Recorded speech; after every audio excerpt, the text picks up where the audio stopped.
వర్మకి ఆ, ఎమ్మెల్సీ ఇస్తానని చెప్పున్నాడు చంద్రబాబు నాయుడు, బహిరంగ ప్రకటన చేసుకున్నాడు. కాబట్టి ఒకసారి అయిపోయింది. ఇప్పుడు రెండో దఫాలైనా ఎమ్మెల్సీ ఇస్తారా లేదనేటువంటి దాని మీద పిఠాపురం వర్మ ఎదురు చూస్తూ ఉండొచ్చు.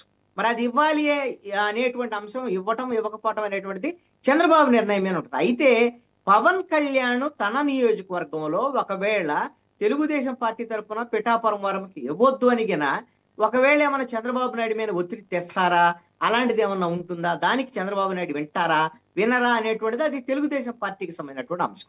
ఇక పెండెం దొరబాబుని తీసుకొస్తారు వైసీపీ నుంచి జనసేనలో కంటే, ఒకవేళ వస్తే రావచ్చు. కొంతమంది వైసీపీ వాళ్ళు చాలా మంది జనసేనలో చేరుతున్నారు, ఈ మధ్యలో చేరినటువంటి వాళ్ళని కూడా చూసాం.